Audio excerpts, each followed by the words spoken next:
ธรรมะแปลว่าสภาพทรงผู้ปฏิบัติไว้ให้เป็นคนดีไม่ให้เป็นคนชั่ว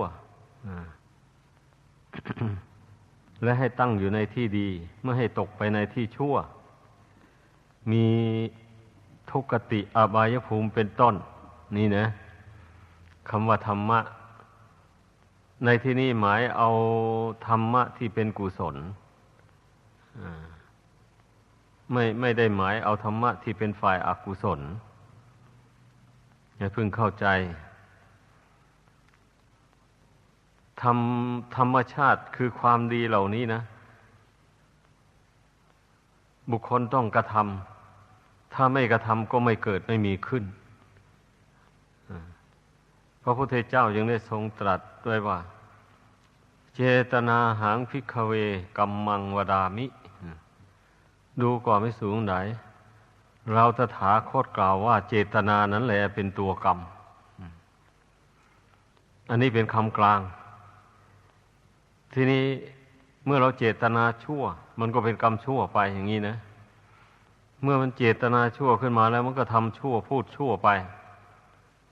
ก็เป็นกรรมชั่วถ้าหากว่าเราตั้งเจตนาดีหวังจะทำคุณงามความดีด้วยกายวาจาอย่างนี้มันก็เป็นกรรมดีไปท่านเรียกว่ากุศลกรรมเป็นอย่างนั้น ก็ทรงตรัสได้ว่าเจตนาหังภิกขเวปาปังวดามิก็อันเดียวกันนั่นแหละหมายถึงเจตนาชั่วนั่นแหละเป็นบาปเจตนาดีเป็นบุญกุศลอย่างนี้ เจตนาแปลว่าความตั้งใจนั่นนะตั้งใจว่าจะทำอย่างนั้นจะพูดอย่างนี้นี่นะคำว่าเจตนานั่นนะทีนี้เจตนาในที่นี้มันก็มีสิ่งที่ประกอบทำให้เกิดเป็นบาปทำให้เกิดเป็นบุญขึ้นมาได้เจตนาที่เป็นบาปนั้นมันต้องมีความโลภความโกรธความหลงสนับสนุนมันยิ่งค่อยมีกำลังใจใช้กายทำชั่วใช้วาจาพูดชั่วเช่นฆ่าสัตว์ลักทรัพย์ประพฤติผิดในกามกล่าวมุสาวาทดื่มสุราเมรัยเครื่องดองของเมาของเสพติดให้โทษทุกชนิดอันบุคคลที่จะทำความชั่วเหล่านี้ได้นั้นก็เพราะว่าจิตใจมันรู้อำนาจแก่ความอยากความอยากมันเกินขอบเขตไปเช่นอย่างบุคคลรับประทานอาหารไม่ได้ปรุงด้วยเนื้อสัตว์ไม่อร่อยอย่างนี้นะแล้วก็คิดวางแผนไปฆ่าสัตว์มาปรุงเป็นอาหารรับประทานอย่างนี้นะเนี่ยท่านเรียกว่าความโลภนะมันเป็นเหตุให้ได้ไปฆ่าสัตว์ถ้าหากว่ามันไม่โลภล่ะถือสันตุถีตามมีตามได้เอาหาได้โดยทางบริสุทธิ์ได้อย่างไรบริโภคอย่างนั้นนี่ไม่ถือว่าเป็นความโลภแบบนี้นะเรียกว่าถือเป็นความพอดีถือเอาเลือกเอาแต่ทางที่ไม่เป็นโทษหาเข้าของเงินทองอะไรอาหารการบริโภคได้ถ้าหาได้มาโดยทางไม่เป็นบาปเป็นโทษแล้วแม้ว่าจะได้อย่างเลวอย่างไม่ดีก็ตามก็ทำความยินดีบริโภคใช้สอยสมบัติอันนั้นไปอันนี้แหละผู้ไม่โลภนะมันก็ไม่ได้ทำบาปมันก็ไม่ได้ไปยื้อแย่งไม่ไปช่อไปโกงเอาสมบัติของผู้อื่นมาเป็นของตนนะเป็นอย่างนั้นแล้วมันก็ไม่ได้ไปล่วงเกินสามีหรือภรรยาของคนอื่นในทางประเวณีแล้วก็ไม่ได้ใช้วาจาโกหกหกลมหลอกลวงเอาสมบัติผู้อื่นมาเป็นของตนด้วยวาจาอันปลิ้นปล้อนต่างๆหมู่นี้เรียกว่าวาจาที่เป็นบาปเมื่อบุคคลไม่โลภแล้วมันก็จะไม่ได้ใช้วาจาปลิ้นปล้อนอย่างดังกล่าวมานั้นนี่เป็นอย่างนั้น เมื่อบุคคลไม่โลภคือไม่รู้อำนาจแก่ความอยาก แล้วอย่างนี้บุคคลผู้นั้นจะต้องใช้ปัญญาก่อนที่จะบริโภคสิ่งใดเช่นอย่างว่าของเสพติดให้โทษอย่างนี้นะ ถ้าจะว่ากันให้ละเอียดลงไปแล้วก็นับตั้งแต่บุหรี่นี่แหละเป็นต้นไปต่อจากบุหรี่ก็สุราเมลัยแล้วก็กัญชายาฟินเฮโรอีนหมู่นี้มันสายเดียวกันนะล้วนแต่ของเสพติดให้โทษทั้งนั้นเลยถ้าหากว่าบุคคลมาใช้ปัญญาพิจารณาดูแล้วว่าไอ้ของเหล่านี้เมื่อเราท่องเสพเข้าไปมันให้คุณหรือให้โทษนี่เมื่อมันรู้แจ้งโดยปัญญาแล้วว่าให้โทษไม่ได้ให้คุณอะไรเลยก็เมื่อมันให้โทษอย่างนี้ทำไมจะไปต้องการมันล่ะถ้ายังไปต้องการของให้โทษอย่างนั้นอยู่ก็แสดงว่าผู้นั้นไม่รักชีวิตของตัวเองไปรักกิเลสตัณหานั่นมากกว่ารักตัวเองนี่โดยเหตุผลแล้วเป็นอย่างนี้แหละเพราะฉะนั้นพระพุทธเจ้าจึงได้ทรงแนะนำสั่งสอนอย่างเช่นในปฏิสังขายโยนะนั่นแหละ ที่เราสวดกันอยู่เกือบทุกวันนะหมายความว่าเมื่อเราจะบริโภคปัจจัยทั้งสี่เนี่ยอย่างใดอย่างหนึ่งก่อนที่จะบริโภคใช้สอยพิจารณาซะก่อนว่าเราจะใช้สอยของเรานี่จะมีคุณหรือมีโทษเราจะบริโภคอาหารการของดื่มของบริโภคต่างๆหมดนี้นะมันมีคุณหรือมีโทษบริโภคมากน้อยเพียงใดจึงพอดี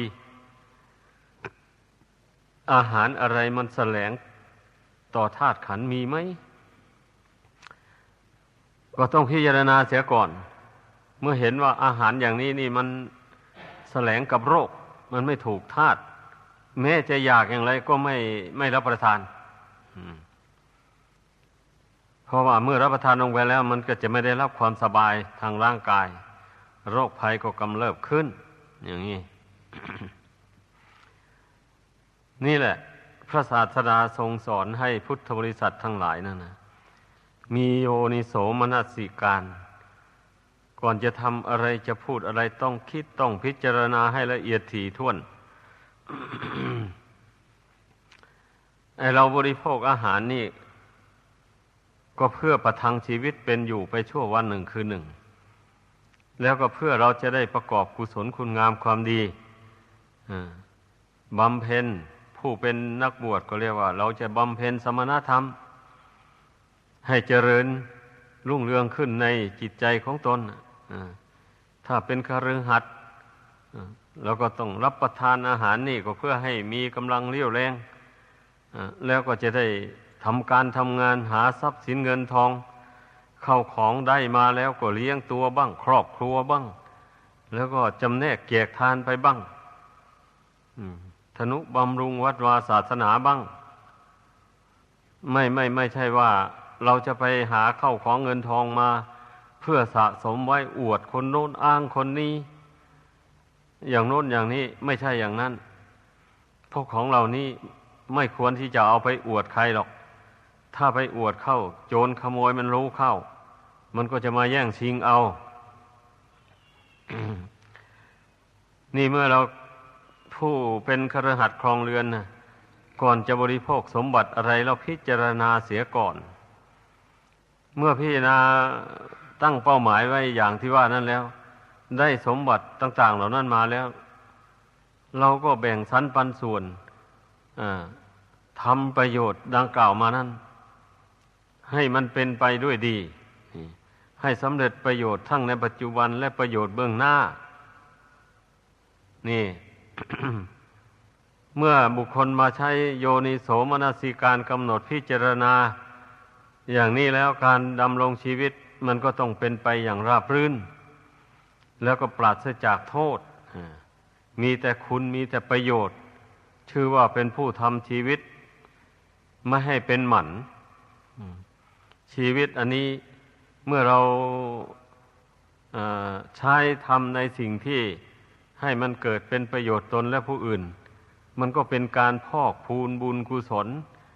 ให้มากขึ้นโดยลำดับ ให้คิดเสียว่าเราเกิดมาในโลกนี้มาสร้างบุญสร้างกุศลเพราะเท่าที่เราสร้างมาแล้วแต่ก่อนนั้นมันยังไม่มากยังไม่เต็ม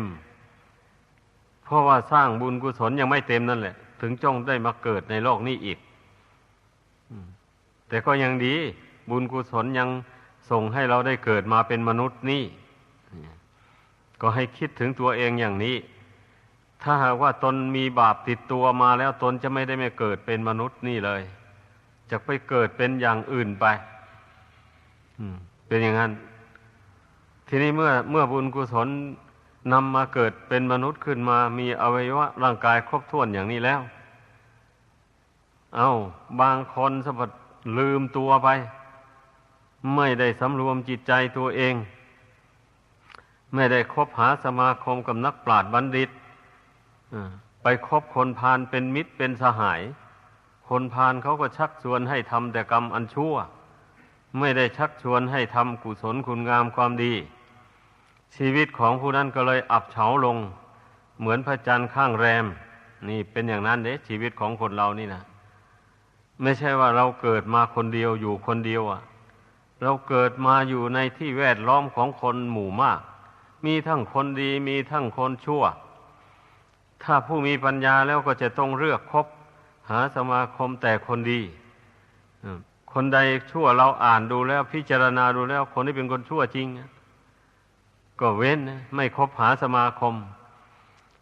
ถ้าทำได้อย่างนี้มันชีวิตของตนก็ย่อมเจริญรุ่งเรืองขึ้นแน่นอนเพราะว่าธรรมดาคนดีนี่เขาจะไม่ชักชวนไปทำความชั่วเลยมีแต่ชักชวนทำความดีเท่านั้นเลยชักชวนให้กราบให้ไหว้ให้อ่อนน้อมต่อวุฒิบุคคลผู้ใดเป็นผู้มีคุณวุฒิอันเจริญรุ่งเรืองเช่นมารดาบิดาครูบาอาจารย์พระราชามหากษัตริย์หรือเจ้านายผู้มีคุณต่อประชาราษฎรหมู่นี้นะก็ต้องแสดงความเคารพนอบน้อมต่อทีนี้เรื่องศาสนาแล้วเราก็ต้องเคารพต่อพระพุทธเจ้าพระธรรมพระสงฆ์พระพุทธเจ้าเสด็จดับขันธ์ปรินิพพานไปแล้วนักปราชญ์ทั้งหลายท่านก็ออกแบบหล่อรูปเหมือนของพระพุทธเจ้าไว้ให้พุทธศาสนิกชนได้เคารพนอบน้อมกราบไหว้สักการะบูชาแทนองค์พระพุทธเจ้าจริงอย่างนี้บางคนก็ว่าไปไหว้ทองเหลืองทองแดงมีประโยชน์อะไรเนี่ยบางพวกก็มีความเห็นไปนี่ก็มีทุกวันนี้นะเท่าที่ได้ยินได้ฟังมาสำนักปฏิบัติธรรมบางแห่งห้ามไม่ให้มีวัตถุปูชนียะต่างๆเหล่านี้เลยไม่ให้มีไม่มีการกราบการไหว้อะไรโดยถือเอาย่อๆว่าความสำคัญของชีวิตอยู่ที่จิตดวงเดียวเมื่อทำจิตได้แล้วดีหมดไม่จำเป็นต้องไปกราบไปไหว้ใครเลยนี่อย่างนี้ก็มีเพราะว่าพระพุทธเจ้าพระธรรมพระสงฆ์ก็อยู่ที่ใจนี่หมดแล้วไม่ได้อยู่ที่อื่นอันนี้เป็นความเห็นต่างคนต่างเห็นแต่แล้วมันหากไม่ตรงต่อคำสอนของพระพุทธเจ้าไม่ตรงอย่างไรมีอะไรเป็นหลักฐานมีสังเวชนียสถาน4 แห่งนั่นแหละเป็นหลักฐานพยานตอนที่พระองค์จวนจะปรินิพพานนั้นพระอานนท์ได้กราบทูลถามเมื่อพระองค์เสด็จดับขันธ์ปรินิพพานไปแล้วจะให้พวกข้าพระองค์นั้นได้ไปพบปะกันที่ไหนจึงจะได้สังสรรค์กันจึงจะได้ชื่นชมยินดีจึงจะได้กราบได้ไหว้พระเถระผู้ทรงคุณวุฒิแต่เมื่อพระองค์ยังทรงพระชนมาชีพอยู่นี่ออกพรรษาแล้วต่างท่านต่างองค์ก็จาริกมาเฝ้าพระพุทธองค์แล้วก็ได้มาพบกันมาวิสาสะทำความคุ้นเคย ซึ่งกันและกันในสำนักของพระผู้มีพระภาคเจ้าพระพุทธองค์จึงได้ทรงตรัสว่าดูก่อนอานนท์เมื่อเราตถาคตล่วงลับดับขันธ์เข้าสู่พระนิพพานไปแล้วสังเวชนียสถานสี่แห่งน่ะเป็นที่พบเป็นที่สมาคมซึ่งกันและกันเป็นที่กราบที่ไหว้ที่ปรงธรรมสังเวชสังเวชนียสถานสี่แห่งนั้นคือสถานที่ประสูติหมายความว่าสถานที่พระพุทธองค์ประสูติแห่งหนึ่งแล้วก็สถานที่พระองค์ทรงตรัสรู้นั้นอีกแห่งหนึ่งแล้วก็สถานที่พระองค์ทรงแสดงพระธรรมจักรปวัตตนสูตรนั้นอีกแห่งหนึ่งแล้วสถานที่พระองค์เสด็จดับขันธ์ปรินิพพานนั่นเป็นแห่งที่สี่อันนี้นะพระองค์ทรงแสดงว่าเป็นสังเวชนียสถานเป็นสถานที่ควรสังเวชสลดใจนี่อันนี้แหละเป็นหลักฐานพยานว่า วัตถุปูชนียสถานต่างๆหมู่นี้นะพระศาสดาไม่ได้ทรงปฏิเสธว่าไม่ให้สาวกกราบไหว้บูชาทรงแนะนำสั่งสอนให้พุทธศาสนิกชนทั้งหลายพากันกราบกันไหว้สักการะบูชาแล้วระลึกถึงพระคุณทั้งสามนั้นก็จะเป็นบุญเป็นกุศลนำบุคคลให้พ้นทุกข์ภัยได้ตามกำลังความสามารถของตนทีนี้สังเวชนียสถานสี่แห่งนั้นก็อยู่ที่ประเทศอินเดียไม่ได้อยู่ในเมืองไทยอย่างนี้เนี่ยเพราะฉะนั้นนักปราชญ์ท่านจึงออกแบบสร้างพระพุทธรูปไว้หล่อเป็นองค์เหมือนองค์พระพุทธเจ้าไว้อย่างหนึ่งแล้วก็สร้างพระเจดีย์ไว้แล้วก็หากว่าผู้ที่มีได้พระบรมสารีริกธาตุของพระเจ้าก็เอาไปบรรจุไว้ไม่ได้ก็สร้างพระเจดีย์แล้วก็กล่าวคำอุทิศถวายแด่พระพุทธเจ้าพระธรรมพระสงฆ์อย่างนี้แล้วบุคคลไปกราบไปไหว้สักการะบูชา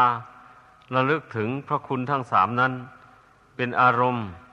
ก็ได้บุญได้กุศลได้ชื่อว่าเป็นหนทางแห่งความสุขความเจริญได้ทั้งในปัจจุบันและเบื้องหน้า อันนี้แหละเรียกว่าสถานที่ควรไหว้ควรบูชานี่เราก็ปฏิบัติตามที่พระผู้มีพระภาคเจ้าทรงแนะนำแก่พระอานนท์ในครั้งนั้นแหละเพราะฉะนั้นผู้ที่เห็นว่าไม่จำเป็นต้องมีรูปพระพุทธเจ้าไว้กราบไหว้บูชาอย่างนี้นับว่าขัดต่อพระโอวาทข้อนี้เป็นอย่างนั้น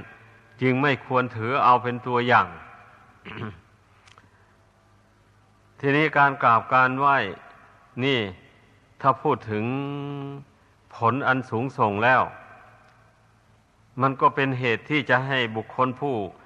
กราบผู้ไหว้ผู้อ่อนน้อมด้วยกายวาจาใจนั่นน่ะทำให้มานะทิฏฐิอันเป็นกิเลสตัวสำคัญทีเดียวลดน้อยเบาบางลงไปจากจิตใจนี่ถ้าหากว่าใคร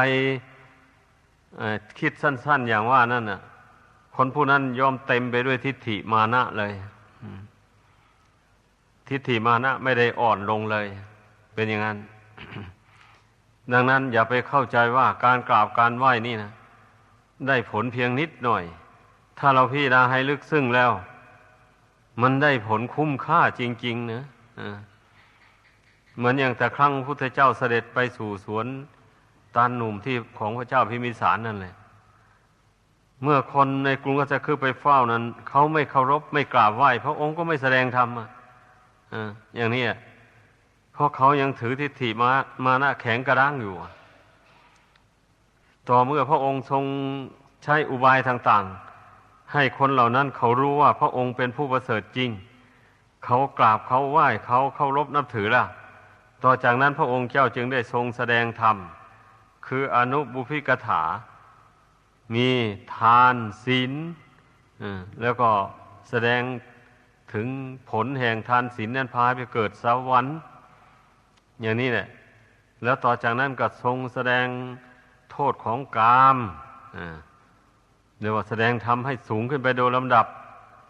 แล้วก็ต่อจากนั้นก็แสดงถึงอานิสงส์ที่บุคคลถอนตนออกจากกามว่าจะเป็นผู้บรรลุถึงซึ่งวิมุตติหลุดพ้นจากกิเลสตัณหาพ้นทุกข์ภายในสงสารไปได้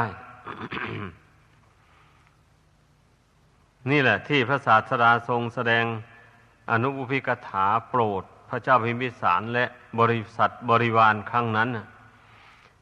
ก็โดยที่คนเหล่านั้นได้เคารพนับถือพระองค์แต่ถ้าคนเหล่านั้นไม่ยอมกราบไม่ยอมไหว้พระองค์ก็จะไม่แสดงธรรมเลยนี่ลองคิดดูเพราะขืนแสดงไปมันคนเหล่านั้นก็ไม่สามารถจะรู้ธรรมได้เพราะจิตใจมันแข็งกระด้าง อันนี้แหละเพราะฉะนั้นยังว่า ความเคารพนอบน้อมนี่นะมันจึงคล้ายๆกันกับว่า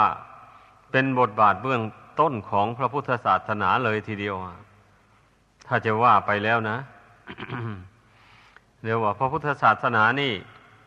ทรงนิยมความเคารพนอบน้อมซึ่งกันและกันอันนี้จะเป็นไปเพื่อความสุขความเจริญได้เหมือนอย่างในมงคลสูตรนั่นแหละเป็นอย่างนั้น ดังนั้นแหละพูดถึงความเคารพนี่นะทุกคนก็ให้พึ่งเข้าใจให้มันลึกซึ้งเข้าไปไม่ใช่แต่เพียงแค่กราบไหว้สักการะบูชาด้วยดอกไม้ธูปเทียนเท่านี้นะไอ้คำว่าความเคารพนี่นะได้แก่การที่เราเคารพต่อธรรมต่อวินัยไม่ล่วงเช่นพระวินัยอย่างนี้เราไม่ล่วงเกินอย่างนี้นะเมื่อศึกษารู้แล้วว่าเรื่องนี้พระองค์เจ้าทรงห้ามอย่างนี้เราก็ไม่ทำไม่พูดอย่างนี้แหละจึงเรียกว่าเคารพต่อพระวินัยทีนี้ถ้าหากว่าได้พลั้งเผลอทำลงไปก็สารภาพผิดต่อภิกษุรูปใดรูปหนึ่งแล้วปฏิญาณว่าจักสำรวมระวังต่อไปที่ท่านเรียกว่าแสดงอาบัติอันนี้เคารพต่อธรรมบัดนี้เคารพต่อธรรมก็เคารพต่อความภาคเพียรพยายามนั่นแหละไม่นั่งนอนอยู่เฉยๆ เรียกว่าเป็นผู้มีสติปลุกตนให้ตื่นอยู่เสมอให้ทำความเพียรสำรวมระวังจิตใจของตนอย่าให้มันออกนอกลู่นอกทางอย่าให้มันฟุ้งซ่านไปในอารมณ์ที่น่ารักน่าชังต่างๆพยายามประคองจิตใจของตนให้ตั้งมั่นอยู่ภายในตั้งมั่นต่อบุญต่อคุณตั้งมั่นต่อความรู้ความเห็นจริงแจ้งอะไรตนได้ฝึกฝนอบรมจิตใจให้เกิดความรู้ความเห็นตามเป็นจริงในสังขารนามรูปอย่างไรเราก็พยายามรักษาความรู้ความเห็นอันนั้นไว้ไม่ประมาทไม่ปล่อยให้ความรู้ความเห็นอันนั้นมันลบเลือนไปนี่เรียกว่าเคารพต่อพระธรรมนะให้พากันเข้าใจการกราบการไหว้นั้นมันเป็นบทบาทเบื้องต้นในลำดับต่อไปก็อย่างว่านี่แหละเราก็ฝึกตนไปฝึกไปเรื่อยๆเมื่อฝึกเข้าไม่ท้อไม่ถอยจิตใจมันก็อ่อนลงเรียกว่ากิเลสมันก็อ่อนลงมันเป็นอย่างนั้นเพราะเราฝึกไม่ถอยนี่เราห้ามจิตบ่อยๆไม่ให้จิตมันฟุ้งเฟ้อเห่อเหิมไปตามอารมณ์ที่น่ารักน่าชังอย่างที่ว่านั่นแหละเราควบคุมจิตให้เป็นปกติอยู่เมื่อจิตเป็นปกติอยู่แล้วก็ใช้ปัญญาพิจารณาเห็นความเกิดความดับแห่งสังขารทั้งหลายทั้งที่มีวิญญาณครองและไม่มีวิญญาณครองหมู่นี้เราต้องวิจัยวิจารณ์ดูให้รู้แจ้งไปหมดเลยอย่าพากันนิ่งนอนใจอยู่เฉยๆเพราะว่าจิตใจมันก็หลงสังขารเหล่านี้แหละไม่ใช่อย่างอื่นนะสังขารที่มีวิญญาณครองก็ได้แก่คนได้แก่สัตว์เดรัจฉานที่เกิดร่วมโลกกันอยู่เนี่ยสังขารที่ไม่มีใจครองก็ได้แก่ ต้นไม้ใบหญ้าหินกรวดทราย อะไรต่ออะไรหมู่นี้นะวัตถุสิ่งของต่างๆผ้านุ่งผ้าห่มเครื่องใช้ไม้สอยต่างๆหมู่นี้นะเครื่องอำนวยความสะดวกให้อันอยู่รอบตัวหมู่นี้นะนี่ก็จัดว่าเป็นสังขารเหมือนกันนะอย่าไปลืมนะต้องอย่าไปสำคัญว่าของเราของเขาความจริงนะเป็นของที่ปรุงแต่งขึ้นจากธาตุดินธาตุน้ำธาตุไฟธาตุลมนั่นเองแหละสิ่งต่างๆเหล่านี้นะดังนั้นเราต้องพิจารณาให้มันรู้แจ้งให้รู้เท่าว่าไม่ใช่ของเราเพียงว่าเราอาศัยสังขารเหล่านี้อยู่เท่านั้นเองแหละเราอาศัยสังขารเหล่านี้ประกอบกุศลคุณงามความดีถ้าหากว่าเราไม่ได้อาศัยสังขารดังกล่าวมานี้เราก็จะไม่มีโอกาสได้ประกอบบุญกุศลทำฝึกฝนอบรมจิตใจของตนให้รู้ยิ่งเห็นจริงในธรรมของจริงที่พระพุทธเจ้าทรงประกาศไว้เหมือนอย่างพระพุทธเจ้าก็ดีพระสาวกทั้งหลายก็ดีพระองค์ท่านก็อาศัยขันธ์ห้านี่เองแหละ อาศัยขันธ์ห้านี่แหละประกอบความเพียรบำเพ็ญศีลให้บริสุทธิ์บำเพ็ญสมาธิให้เกิดขึ้นเจริญปัญญาให้เกิดมีขึ้นก็เพราะอาศัยขันธ์ห้านี่แหละถ้าไปอาศัยขันธ์อื่นแล้วจักไม่สามารถบำเพ็ญศีลสมาธิปัญญานี่ให้เจริญรุ่งเรืองขึ้นไปได้เลยลองคิดดูขันธ์ห้าเนี่ยถ้าหากว่าเรารู้เท่าเราใช้เป็นมันก็มีคุณอย่างมหันต์ทีเดียวนะถ้าหากว่าใช้ไม่เป็นแล้วมันก็มีโทษอันนั้นเหมือนกันนะเป็นอย่างนั้นไปใช้มันไปเบียดเบียนบุคคลอื่นและสัตว์อื่นใช้มันไปผูกพันอยู่ในกิเลสตัณหาอันหยาบช้าลามกต่างๆหมู่นั้นนะมันก็มีแต่โทษทับถมเข้าไปเนี่ยเป็นอย่างนั้นเพราะฉะนั้นการที่บุคคลมาเลือกใช้ขันธ์ห้านี้ให้เป็นไปตามพระธรรมคำสอนของพระพุทธเจ้าเอาผู้เป็นคฤหัสถ์ครองเรือนก็ใช้ขันธ์ห้านี้